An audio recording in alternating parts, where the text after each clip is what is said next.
Welcome to my channel Pratik E-Learning School, where learning is a beautiful journey. এই যে learning এর beautiful জার্নিটা, এটা কিন্তু অসম্পূর্ণই থেকে যায় যদি না একজন সঠিক শিক্ষক বা শিক্ষিকা আমাদের জীবনে থাকে, তাই তো? আজকে শিক্ষক দিবসে সকল শিক্ষক এবং শিক্ষিকাকে আমার তরফ থেকে শ্রদ্ধা, শুভেচ্ছা এবং অনেক ভালোবাসা। পৃথিবীর সকল শিক্ষক শিক্ষিকারাই ভালো থাকুন, কারণ এই শিক্ষক এবং শিক্ষিকাদের কাছে আমাদের সেই দ্বিতীয় জন্ম হয়, যে দ্বিতীয় জন্মের জন্যই হয়তো আমরা এই জায়গাটায় দাঁড়িয়ে থাকতে পারি, এত কথা বলতে পারি। অবশ্যই মা বাবা আমাদের প্রথম গুরু হয়, কিন্তু আমাদের দ্বিতীয় গুরু এই শিক্ষক শিক্ষিকারাই হন।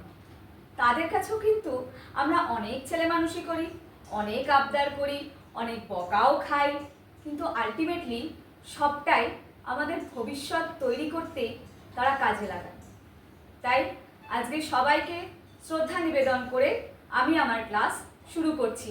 শুধু তাই নয়, আমার ভিডিও যারা এত সাপোর্ট করছো, যাদের আমার ভিডিও এত ভালো লাগছে, সেই সমস্ত স্টুডেন্টসদেরকেও আমি জানাই আমার তরফ থেকে অনেক অনেক শুভেচ্ছা এবং ভালোবাসা। চলো আজকের ক্লাসটি শুরু করা যাক। আজকে এমনি তো টিচার্স ডে, তাই আজকে খুব বেশি একটা বড় ক্লাস আমি করছি না, কারণ আজকে টিচার্স ডে একটু সবাই জানি একটু সেলিব্রেশনের মোডেই রয়েছে। তো সেই জন্য আজকের ক্লাসটা একটু ইজি ক্লাস রেখেছি, কারণ আগের দিন আমরা অ্যাডজেক্টিভের ক্লাস করেছিলাম, কি করেছিলাম, অ্যাডজেক্টিভ কাকে বলে, এবং কিছু এক্সাম্পলস আমরা দেখেছিলাম। আজকের ক্লাসে আমরা অ্যাডজেক্টিভ সম্পর্কে ডেফিনেটলি শিখবো, তবে অ্যাডজেক্টিভের একটা এক্সারসাইজ আমি প্র্যাকটিস করাবো। কেন আমি আজকে অ্যাডজেক্টিভের এক্সারসাইজটা প্র্যাকটিস করাচ্ছি? তার একটাই কারণ, অ্যাডজেক্টিভ কি, কখন ব্যবহৃত হয়, এই জিনিসগুলোর এই কনসেপ্টটা যেন তোমাদের ক্লিয়ার থাকে। এই কনসেপ্টটা ক্লিয়ার থাকলে বাকি সমস্ত বৈশিষ্ট্যগুলো অ্যাডজেক্টিভের বুঝতে পারবে, বা এরপরে যা অ্যাডজেক্টিভে যা যা প্রকারভেদ রয়েছে সেগুলো বুঝতে পারবে। কিন্তু তার আগে ছোট একটা এক্সারসাইজ যদি প্র্যাকটিস করে নাও, তাহলে তোমাদেরই কিন্তু সুবিধা হবে বুঝতে। আর এখানেই শুধু শেষ নয়, এই 6টাতেই আমি শেষ রাখিনি, এরপরেও আরেকটা ছোট করে এক্সারসাইজ রয়েছে এই ভিডিওতেই, তাই পুরোটাই কিন্তু প্রথম থেকে শেষ অবধি দেখতে ভুলবে না, ঠিক আছে?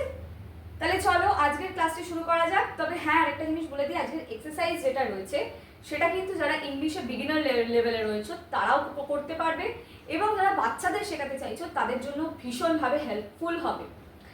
আচ্ছা, প্রথম এক্সাম্পলটা আমরা দেখে নিই, চলো। Elephants are dash big or small. এখানে প্রত্যেকটার ক্ষেত্রেই আমার দুটো করে কি বলবো অপশন দেওয়া রয়েছে, ঠিক আছে?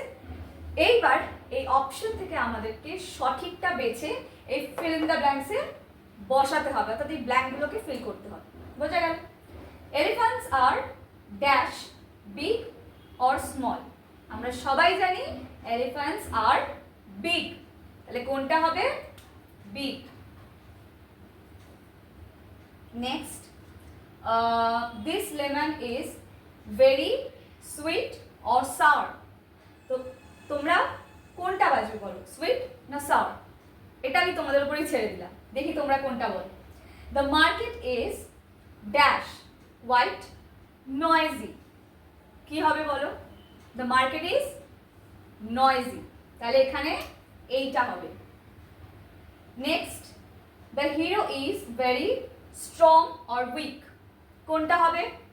তোমরা এটা ফিল করো। The dash apple is sweet. এখানে রেড আছে, ওয়ার্স্ট আছে। এবার তোমাদেরকে দেখতে হবে, রেড অ্যাপেল হয়, কিন্তু ওয়ার্স্ট অ্যাপেল সুইট হতে পারে না, তাই তো? তাহলে কোনটা হবে এখানে?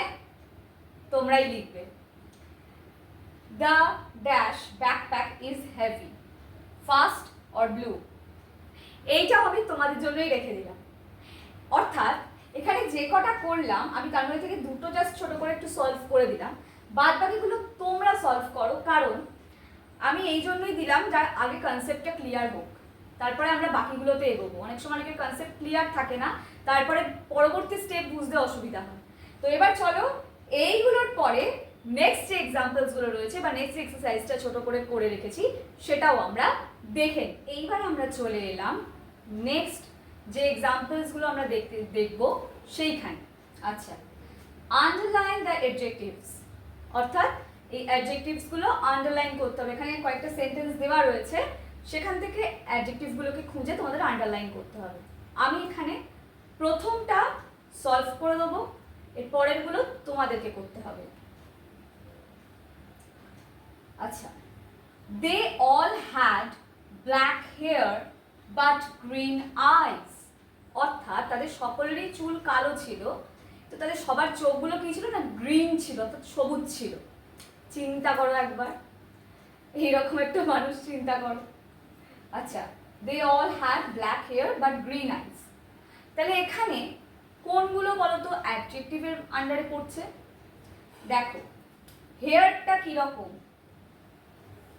হেয়ারটা কিরকম, ব্ল্যাক হেয়ার, অর্থাৎ কালো চুল, সুতরাং এইটা অ্যাডজেক্টিভ, রাইট। নেক্সট, গ্রিন আইস, চোখগুলো কিরকম, চোখের ক্যারেক্টারিস্টিকে কি বলছো, চোখগুলো কিরকম, গ্রিন। এই যে আইস, এগুলো কিরকম না, গ্রিন, তো এটাও একটা অ্যাডজেক্টিভ, তাই তো? কারণ হেয়ার এখানে নাউন, চুল নাউন, আইজও নাউন, তো এই নাউন দুটো ক্যারেক্টারিস্টিক বলছে যে চুলটা কিরকম, চোখটা কিরকম, তো সেই জন্য এখানে যে দুটো শব্দের ব্যবহার করা হয়েছে, একটা হচ্ছে ব্ল্যাক কালার, একটা হচ্ছে গ্রিন কালার।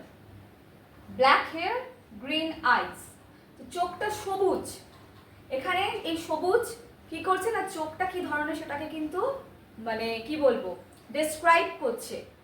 সেম ভাবে ব্ল্যাকও হেয়ারটাকে ডেসক্রাইব করছে যে চুলটা কিরকম না, কালো। বোঝা গেল? এইভাবে পরপর আরো 3টে এক্সাম্পলস রয়েছে বা এক্সারসাইজ রয়েছে, এখানে দেখতে পাচ্ছ। এইগুলো তোমাদেরকে কমপ্লিট করতে হবে, কারণ পুরোটা আমি করে দেবো না, তোমরা নিজেরা করো, তো তোমরা ভালোভাবে অ্যাডজেক্টিভ সম্পর্কে বুঝতে পারবে। এইটুকু কনসেপ্ট তোমাদের নিশ্চয়ই ক্লিয়ার হয়ে গেছে যে অ্যাডজেক্টিভ কি করে না, নাউনের বা প্রোনাউনের আগে বসে সেই পার্টিকুলার নাউনটাকে কি করছে না, ডেসক্রাইব করছে বা মডিফাই করছে।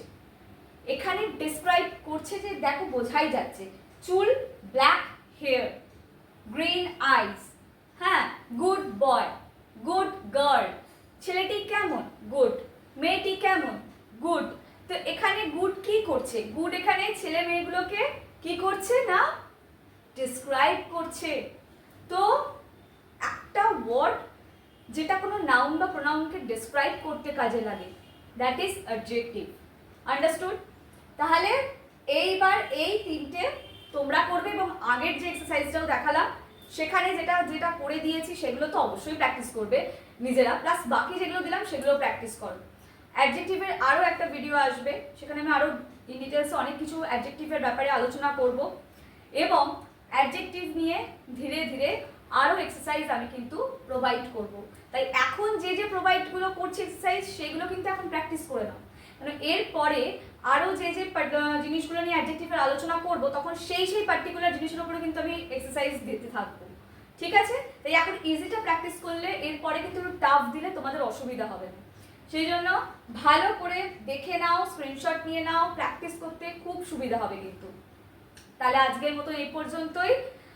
আশা করি সকলেরই খুব ভালো কাটছে শিক্ষক দিবস। আজকের মতন এই পর্যন্তই, দেখা হচ্ছে আবার পরবর্তী ভিডিওতে। সকলে ভালো থাকো, সুস্থ থাকো।